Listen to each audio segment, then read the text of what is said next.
Hello student, good morning. Welcome to our today's class. In last class we complete the topic landforms. हमने landforms पढ़ लिया था. Landforms क्या होती हैं?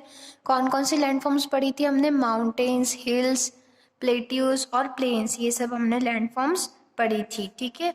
अब आज हम पढ़ेंगे वाटर बॉडीज ऑन द अर्थ. तो कौन कौन सी वाटर बॉडीज प्रेजेंट है अर्थ पे? वाटर बॉडीज जैसे कौन जहाँ जहाँ पानी के निकास है किस में होते हैं? ओशंस में, सीज में, रिवर्स में, पॉन्ड्स में और लेक्स में. ठीक है. यहाँ यहाँ अर्थ का पानी इकट्ठा होता है. Almost 2/3 of the earth is covered with water. जो पूरी अर्थ है उसका 2/3 भाग. ठीक है. 2/3 मतलब जैसे इतनी बड़ी अर्थ है. ठीक है. तो उसमें से कितना पार्ट? ये हाफ हो गया. तो हाफ से भी ज्यादा पार्ट किससे कवर है? पानी से कवर है. ठीक है. Some of the water bodies existing on the earth are described below. कुछ वाटर बॉडीज हैं जहाँ जहाँ पानी मिलता है वो यहाँ पे डिस्क्राइब किया गया है. ठीक है. नीचे डिस्क्राइब करा गया है.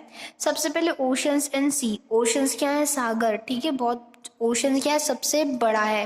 ठीक है. ओशन ऐसी वाटर बॉडी जिसमें सबसे ज्यादा पानी मिलता है. सीज से भी बड़ी क्या होती है? ओशन. सबसे बड़ा होता है ओशंस, फिर सीज, फिर रिवर्स, फिर लेक्स, फिर पॉन्ड्स. ठीक है. सबसे पहले ओशन के बारे में पढ़ेंगे. Ocean are big and deep bodies of the water. Ocean क्या है? सबसे बड़ा और डीप यानी बहुत ज़्यादा गहरा होता है. ठीक है. They contain salt water which can not drink.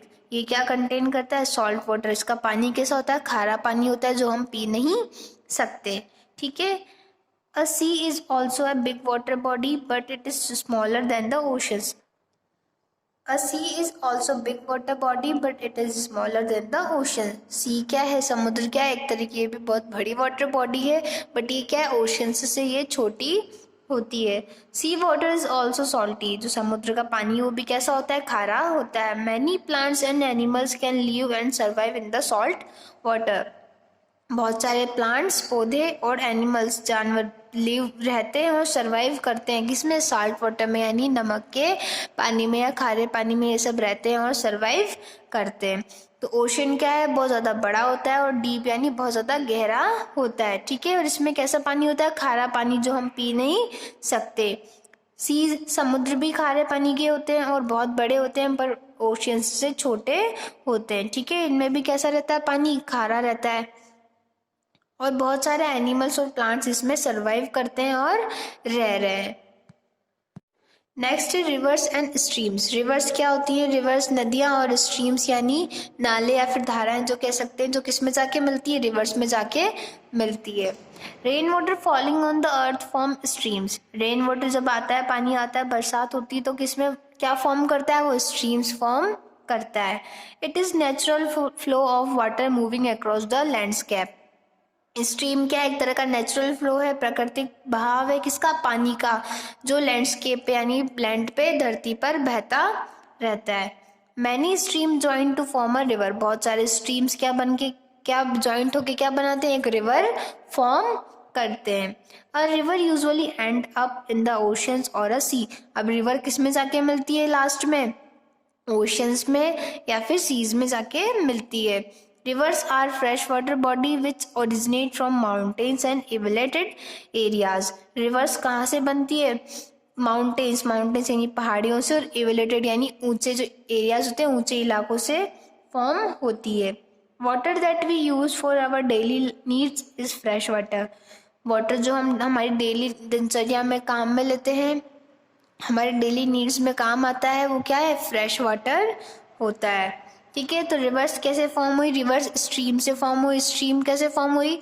Stream क्या होता है? स्ट्रीम जो जब पानी आता है तो नालियाँ जब धाराएं बनती है लैंडस्केप पे उनसे एक सारी इकट्ठी होकर क्या फॉर्म करती है? वो सब रिवर को फॉर्म करती है. और फिर रिवर किस में जाके मिलती है? रिवर सारी ओशंस और सीज में जाके मिलती है. और रिवर्स में जो पानी आता है फ्रेश वाटर वो कहाँ से आता है? माउंटेन से और रिवेलेटेड एरियाज से. माउंटेन्स यानी पहाड़ियों से और रिवेलेटेड एरियाज मतलब ऊंचे इलाकों के पहाड़ों से पानी आता है. नेक्स्ट है पोन्ड्स और रिवर. ठीक है. पोन्ड्स यानी तालाब और रिवर लेक्स यानी झीलें. पोन्ड्स के बारे में पढ़ेंगे. A ponds is a small area of still fresh water surrounded by land. Ponds क्या है? स्टिल यानी ठहरा हुआ है, बहता नहीं है। ठीक है, रिवर्स तो क्या है, फ्लो करती है, पर ये बहते नहीं है पानी, इसका पॉन्ड का पानी वहीं स्टिल रहता है। फ्रेश वाटर होता है और सराउंडेड बाय लैंड, किससे सराउंड रहता है, चारों तरफ इसके लैंड रहता है, लैंड के बीच में ये पॉन्ड्स फॉर्म होते हैं। It is different from a river और streams because it does not have a moving water.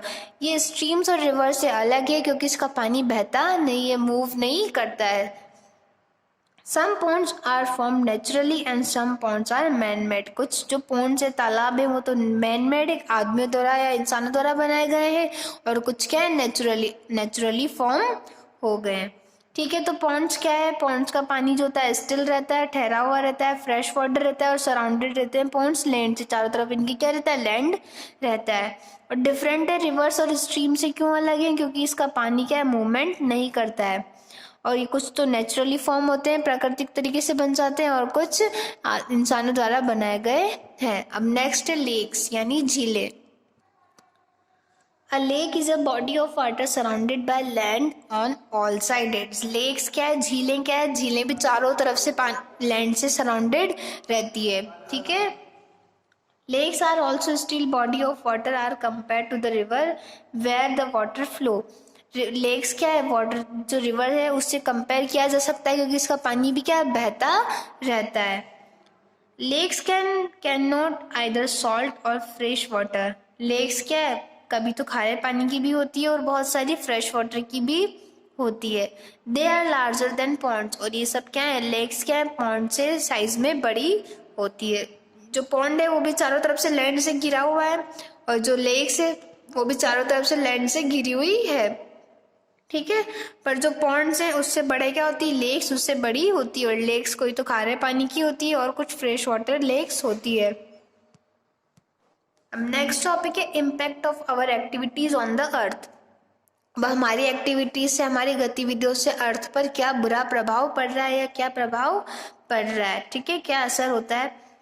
We have made canals, factories, bridges, dams, roads, buildings, etc. हम क्या बना रहे हैं, कैनाल्स बना रहे हैं, फैक्ट्रीज बनाते हैं, ब्रिजेस बनाते हैं, डैम्स, रोड्स, ये सब हम बनाते हैं। For our comfort and use, किस लिए, हमारे कंफर्ट के लिए और हमारे काम के, हमारे यूज के लिए। We have houses to live in, हमारे लिए क्या है, हमारे पास हाउस है, घर है रहने के लिए, ऑफिस है काम करने के लिए, और रोड्स और ब्रिजेस चलने के लिए। All the changes made by us have caused harm to our earth. जितने भी चेंजेस हम कर रहे हैं वो सब क्या है, हमारी अर्थ के लिए हार्मफुल है, नुकसानदायक है। So we should protect our earth as it is our home. हमें अर्थ की कैसे सुरक्षा करनी चाहिए, जैसे हमारे घर की हम करते हैं। We must plant tree to keep our earth clean and green. हमें पेड़ों को उगाना चाहिए, पेड़ पौधे उगाने चाहिए, जिससे क्या है, हमारी अर्थ जो है क्लीन और फ्रेश और ग्रीन रहे। ठीक है, तो जो भी हम, जैसे बहुत सारी फैक्ट्रीज खुलती है तो उसमें से क्या निकलता है, उसमें से स्मोक निकलता है, तो ये क्या फैलाता है, ग्लोबल वार्मिंग और पॉल्यूशन को कोज करता है। ब्रिजेस हम बनाते हैं, उससे क्या होता है, बहुत सारी लैंडफॉर्म का नुकसान होता है। बड़ी बड़ी बिल्डिंग्स बनाते हैं, उससे भी लैंडफॉर्म का नुकसान होता है। तो ये सब क्या है, हमारी अर्थ के लिए हार्मफुल है। हमें क्या करना चाहिए, जितना हो सके उतने ज़्यादा ट्रीज और प्लांट्स ग्रो करने चाहिए। तो ये आपका चैप्टर आवर अर्थ कंप्लीट हुआ। नेक्स्ट क्लास में हम इसके एक्सरसाइजेस कंप्लीट करेंगे। Thank you.